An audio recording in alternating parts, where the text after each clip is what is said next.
തലയിൽ ഇതുപോലെ കുരുക്കൾ വരാറുണ്ടോ? മുടി ചീകുമ്പോഴോ തല കഴുകുമ്പോഴോ ഇതിൽ തട്ടി വേദന തോന്നാറുണ്ടോ? ചിലപ്പോൾ ആ കുരു പൊട്ടി പഴുപ്പോ ചോരയോ വരാറുണ്ടോ? ഇത് സ്കാൽപ്പ് പിമ്പിൾസ് അല്ലെങ്കിൽ സ്കാൽപ്പ് ഫോളിക്കുലൈറ്റിസ് ആയിരിക്കാം. സ്കാൽപ്പ് പിമ്പിൾസ് എന്താണ്?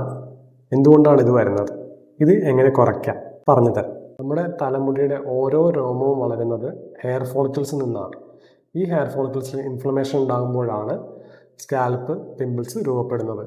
അതുകൊണ്ടാണ് ചെറിയ ചുവന്ന കുരുക്കൾ, പഴുപ്പ്, വേദന, ചൊറിച്ചിൽ, ചിലപ്പോൾ തല തൊടാൻ പോലും ബുദ്ധിമുട്ട് എന്നിവ അനുഭവപ്പെടുന്നത്. ഇതിന് പല കാരണങ്ങളുണ്ട്.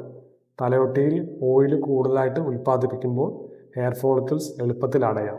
ഇതിലേക്ക് ബാക്ടീരിയ അല്ലെങ്കിൽ ഈസ്റ്റ് വളരുമ്പോൾ സ്കാൽപ്പ് പിമ്പിൾസ് രൂപപ്പെടാം. അതുപോലെ കൂടുതൽ വിയർക്കുക, വർക്കൗട്ട് കഴിഞ്ഞിട്ടും ഹെൽമെറ്റ്, ക്യാപ്പ് എന്നിവ ദീർഘനേരം ഉപയോഗിച്ചിട്ടും തല കഴുകാതിരിക്കുക, hair oil, hair wax, hair serum, hair gel എന്നിവ അമിതമായി ഉപയോഗിക്കുക, അല്ലെങ്കിൽ അത് സ്കാൽപ്പിൽ അടിഞ്ഞുകൂടുക എന്നിവ ചിലരിൽ പ്രശ്നം കൂടുതൽ വർദ്ധിപ്പിക്കാം. പലരും ചെയ്യുന്ന മറ്റൊരു വലിയ തെറ്റാണ് ഈ കുരുക്കൾ നഖം കൊണ്ട് പൊട്ടിക്കുന്നത്.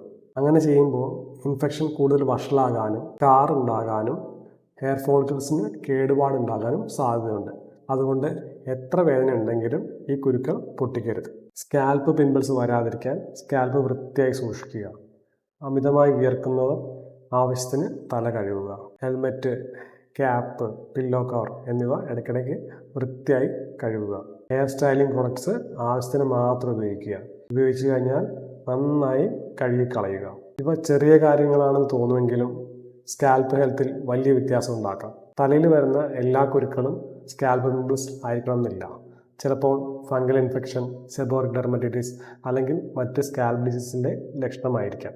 കുരുക്കൾ ആവർത്തിച്ച് വരികയോ വേദന വളരെയധികം ഉണ്ടാവുകയോ പഴുപ്പ് വീണ്ടും വീണ്ടും വരികയോ അതോടൊപ്പം മുടികൊഴിച്ചിലുണ്ടെങ്കിൽ കാരണം കണ്ടെത്തി ചികിത്സിക്കുന്നതാണ് ഏറ്റവും പ്രധാനപ്പെട്ടത്. നിങ്ങൾക്കും തലയിൽ ഇങ്ങനെ വീണ്ടും വീണ്ടും കുരുക്കൾ വരാറുണ്ടോ? കമൻറ്റ് ചെയ്യൂ.